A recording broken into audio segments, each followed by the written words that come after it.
ત્યારે તો થોડુંક દૂધની તકલીફ પડતી તો અમારા એક વેપારી માણસ છે વાણિયા, આપણે બહુ ગમે, મારા સ્નેહી બધા, હા ખૂબ સ્નેહી મારા. તે મને કે માયાભાઈ મારે ભેંસ લેવી છે, ભલે 2 લાખ રૂપિયા દેવા પડે. તો અમે 1.5 લાખની ભેંસ શેઠ હાટું ગોતી, પણ ભેંસ દોવા દે નહીં, ત્યાં લઈ જાય. અમે રોજ એને ગોળ દઈએ, એ જે ભેંસ લઈ ગયા એને રોજ ગોળ દેતા અમે. હવે શેઠને તો ગોળનું મેં કીધું ભાઈ એને ખાણમાં ગોળ આપવો પડે, ગોળની ટેવ પડેલી છે ભાઈને, કે કચ્છો વાંધો નહીં માયાભાઈ આપણે ગોળ દેશું. તો હવે એ પાછા ઊંચા માણસો ને તે ઊંચી ક્વોલિટીનો ગોળ લઈ આવ્યા, ઓલો ગાંગડા. હવે એ તગારું ભરીને મૂકે, ભેં દોવા બે તો 7 કિલો તો ગોળ ખાઈ જાય. ભેં ગોળ જેટલાનો થાય ને એનાથી અડધાનું દૂધ થાય. 6 મહિના ચાનું લાવ્યો કે ભાઈ કા ભેંસ રાખો. મેં કીધું પણ તમે કેમ? મને કે માયાભાઈ 7-7, 8-8 કિલો ગોળ ખાઈ જાય. અરે ગાંડા ભાઈ 100 ગ્રામ ગોળ નો ખાય, 50 ગ્રામ તો બહુ થઈ ગયો. અરે શું વાત કરો છો? અમે તો ઓલા ગાંગડા કાપીને ટુકડા કરીને તગારો. અરે મેં કીધું ગાંડા ભાઈ હાલો હું તમને શીખવાડું. કારક બુદ્ધિવાળા માણસોને બુદ્ધિ વગેરેના માણસો બુદ્ધિ દેવા જાય છે. જો ભાઈ મારામાં બુદ્ધિ નથી, આ તમને ચોખ્ખું કહું. આ બુદ્ધિનો પ્રોગ્રામ જ નથી, આ દિલનો પ્રોગ્રામ છે. હા હજી એ જોક્સ કહું તમે, એ મને ભાઈ હૈયા સડાવજો, એ મને કહેજો બુદ્ધિ વાળો જો એ કહું તમે. જો પેલા આ ગોળ વાળો પૂરું કરું. નથી આવવું હમણાં, નથી આવવું.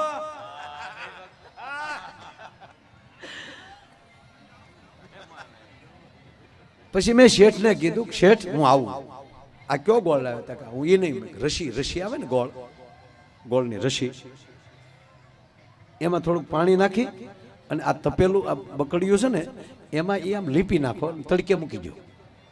એ તડકે હુકાઈ ગયું. હવે ભેંસ મોર મૂકો, ભેંસ કેટલુંક સાટ્યા કરે અને ભેંસ ધોઈ લેવાની. ઓહો આવી ખબર જ નહીં માયાભાઈ. મેં કીધું હજી શીખવા, કારણ કે બુદ્ધિ છે ને બુદ્ધિ. અત્યારે તો મેં કીધું ને કોમ્પ્યુટર ને માણસ ચંદ્ર ઉપર જઈ આવ્યો, ક્યાં ગયો હજી નક્કી નથી થયું. કોઈ પરફેક્ટ ફાઇનલ નથી કહેતા કે ચંદ્ર જ છે એમ, કે અહીંયા બોર્ડ નથી માર્યો કે ચંદ્ર આવી ગયો એમ. એ ક્યાં ગયા મારા રામ જાણે. એક તો એમ કહી શકે પૃથ્વીના એક ભાગ ઉપર જ એ લોકો ગયા છે. આવા લાટ તરક વિતરક આવે છે, પણ એ આપણો વિષય નથી, પણ આપણે નથી જવું. પણ કાંઈક કરે તો છે જ કેવડું ભાઈ. અને એમાં અમુક જે સાહેબ થોડું ઘણું ભણી જાય ને અને હાવ દોઢા સુધરે નહીં તો એક મોટો પ્રોફેસર સાહેબ સાયન્સમાં બધાયમાં, અર્થશાસ્ત્રનો માણસ, અવડો મોટો પ્રોફેસર, નાસા સાથે સંકળાયેલો માણસ, અને ભગવાનને મેળો ઠપકો દેવાનો, સમાજને મેળો કે શું તમે બધા મેળામાં ટાઈમ બગાડો છો? ઈશ્વર જેવું કઈ છે જ નહીં. માણસ શું ન કરી શકે? માણસ આકાશમાં ઉડી શકે છે, માણસ સબમરીન લઈને દરિયામાં જઈ શકે છે, માણસ શું ન કરી શકે? શું બધા ખોટા ટાઈમ બગાડો છો? ભગવાનને ચૂક મારો દીકરા, મારી હામો છો તું, મેં તને બુદ્ધિ આપી, તને હારી બુદ્ધિ આપું, સમાજનો વિકાસ કર. મરી જતા હતા શાર એકલા ઘૂંટવામાં. શેલ દાદાની 3 વર્ષ ભણ્યા, 8 વર્ષના થયા ત્યારે શાર એકલા શીખ્યા હતા. એને બદલે અત્યારે હાશી ખોટી વાત છે સાહેબ? મેં ઘૂંટેલા છે 2 વર્ષ, ત્યારે શાર એકલા આવડ્યા હતા. એને બદલે અત્યારે 3 વર્ષનું છોકરું મોબાઈલના લોક ખોલી નાખે. કે નથી ખોલતું? ખોલ નાખેલ દેતાની મોબાઈલ હાથમાં, ઓળખી જાય ડોહો.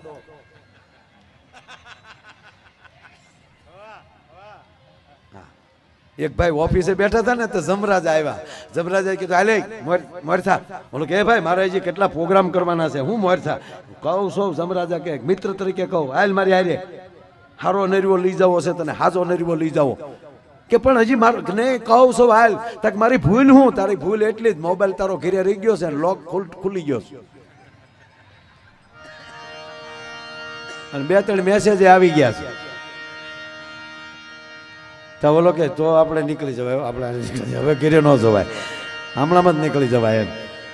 કે ભાંગીને નીકળવું એને કરતા હાજો ને ટળી જાય. એટલે બોલો એ ભગવાનને મળ્યો ઠપકો દેવાનો. ભગવાનનો મગજ ગયો, ભગવાનનો જાય જ નહીં મગજ કોઈ દી, હોય જ નહીં એને. ભગવાન કે ચાલે મેં તને બુદ્ધિનું દાન આપ્યું છે કે જેથી કરીને તું સમાજ વચ્ચે જા અને માનવનું કલ્યાણ કર, એને બદલે તું મારે આમાં સેલેન્જ મેળો કરવા. ભગવાનને ચોકાને સર્કિટ જ ઉડાડી નાખવા દે. તો ભગવાનને સર્કિટ ઉડાડી નાખ્યો ને, આખી મેમરી જ વહી ગઈ. બસ આવું થઈ ગયું, મેમરી વહી ગઈ. ખરેખર નતું ભાઈ, આટા જ વહી જાય પ્રોફેસર જેવા માણાના રોડે ચડે ચીજી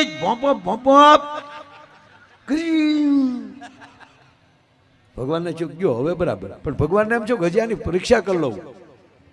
માનવ બનીને ભગવાન ધરતી ઉપર આવ્યા આની પરીક્ષા કરી, આની હામાં મળ્યા. જય સોમનાથ, ચીજી, જય શ્રીરામ, પોપ પોપ, જય શ્રી કૃષ્ણ. ભગવાનને ચોકાને ગયું, તારું નામ શું છે? નીચી કબાઈ. ક્યાં ગામનો છો? નીચી કબાઈ કીધું ને. તાર પપ્પાનું નામ? નીચી કબાઈ કીધું ને. તાર દીકરાનું નામ? નીચી કબાઈ. તારા ગામનું નામ? નીચી કબાઈ. તું હું હતો? નીચી કબાઈ. તારી પત્નીનું નામ? ચંપા. ભગવાન કે તારી ભલી થાય, મેમરી ઉડી ગઈ પણ વાયરસ રહી ગયો થોડો. આ તમને કેવલ જોક્સ લાગ્યો ને? હાવ. હવે સાંભળો, તમારા મગજમાં હશે ને તો ઈશ્વર કાઢી નાખશે, પણ દિલમાં હશે ને, હૃદયમાં, ઈશ્વરની તાકાત નથી, ન કાઢી શકે ભલામણ. એમ જેની સાથે રહ્યો ને એ દિલથી રહ્યો, હૃદયથી રહ્યો, મોજથી રહ્યો. કઈ વાત કરતા હતા?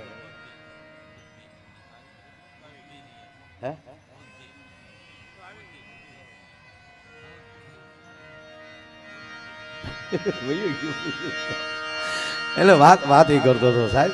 મારો કહેવાનો મતલબ એ છે કે જેને હારે રહેવું એ લાગણીથી. આજે મેં કીધું ને કે અમે જે મોજથી જે જીવીએ છીએ એનું કારણ શું છે કે અમારું મગજ જ નથી. આ મગજ હોય તો આ ધંધો કરીએ સાહેબ, આખી રાત તળેલા નાખવાના. ના, વાત જ્યાં મૂકીથી ત્યાં લઈ આવ્યું. ઈશ્વર દરેક વ્યક્તિને કાંઈક ને કાંઈક જવાબદારી સાથે મોકલે છે. હું આ દેશના કોઈ પણ ઉદ્યોગવાળાને જોઉં ને તો મને એની અંદર ભગવાનના દર્શન થાય છે. હું જરાય રૂડું નથી લગાડતો અને કાંઈ કોઈની ઘરે કાંઈ એવી વાત નથી કરવાની, પણ એક ઉદ્યોગપતિને ઈશ્વર મોકલે છે ને એમાં મને વિશ્વભરની દર્શન થાય. શું કામ?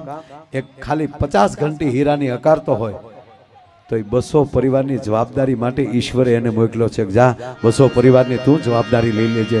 આ રિલાયન્સ અને રતન તાતાને તમે લઈ લ્યો, તેણે કેટલા પરિવારની જવાબદારી લીધી. એમાં ખાસ કરીને ડાયમંડ, બિલ્ડર લાઈન, હીરામાં તમે જુઓ 25 લાખ યુવાનો આજે હીરામાં કામે છે. કોઈ એવી સુવિધા કે 4 સોપડી પાસને 5 લાખ રૂપિયા પગાર આપી શકાય એવું?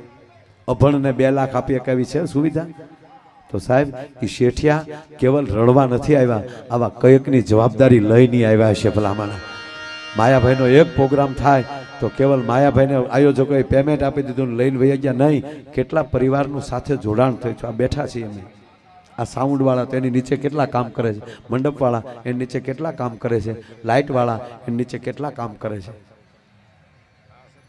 આ સરવાળો મારી લે સાહેબ. આ 2 દેશ ત્યાં બાંધે ને, ક્યાં દેશ બાંધે? પોરો ખાતા નથી. એ યુક્રેન ને રશિયા. રશિયામાં હું પ્રોગ્રામ કરી આવેલો. હા, હકીકત. હા, યુક્રેન નથી ગયો, રશિયામાં ગયો છું. હા, રશિયામાં મેં ગીત ગાયેલા. હકીકત થયેલો તમને કહું. રશિયામાં અમારો પ્રોગ્રામ, એટલે ત્યાંના રશિયન MLA એના MP એ લોકોને આપણા આયોજકોએ આમંત્રણ આપેલું. એટલે પાછળ ટ્રાન્સલેન્સર વાળાને બાજુમાં પાછળ બેસાડેલા ને ઓલા હેડફોનથી એ સાંભળતા હતા. નગર તમને એમ થાય કે એ ગુજરાતી ડાયરો સાંભળતા હતા. એને સાંભળ્યા છે તો જ ઇન્ટરનેશનલ એકચ્યુઅલ ડેવલપમેન્ટ એવોર્ડ મળ્યો છે ને. અને હમણાં છેલ્લે સોમનાથ દાદાની દયા તો જુઓ, આ ગુજરાતી સાહિત્યકારને પહેલો વહેલો વર્લ્ડ ઓફ ગિનીઝ બુકે.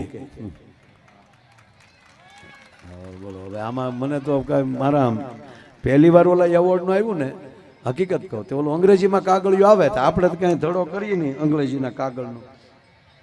ઓહો, ફરમાઈશ સરસ છે અને આપણે હાંકવાના છે. મારે 4 વાગ્યા પહેલા પૂરો કરવાનો છે નહીં પ્રોગ્રામ. તમારે જેને ઉતાવળ હોય વૈયા જજો ભાઈ. કોઈ નહીં હોય ને તો હું આ દીવો પાછો પેટાવાનો ને એની સામે ગાવાનું ગુરુજી ના ના.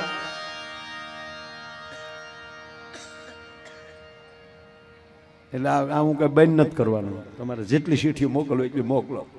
હું આચાર જ છે મારામાં, સંહિતા નથી મારામાં.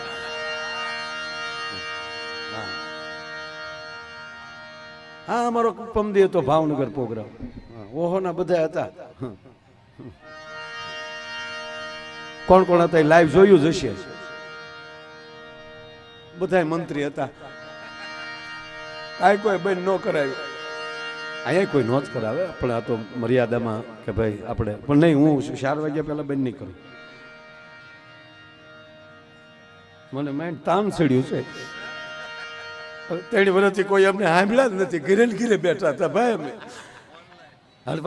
બધા કલાકારો. આ લોકડાઉનમાં શું કેવું છે આપણે તો જે સાંભળો આપણા ગુજરાતમાં કે આપણા ગામડામાં કે આપણે બહુ તકલીફ નથી, કારણ કે મોટા ફળિયા ભાઈ.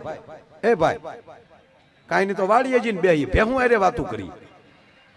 ભગર હાલતી નહીં હે, ભગર માનતી નહીં હે.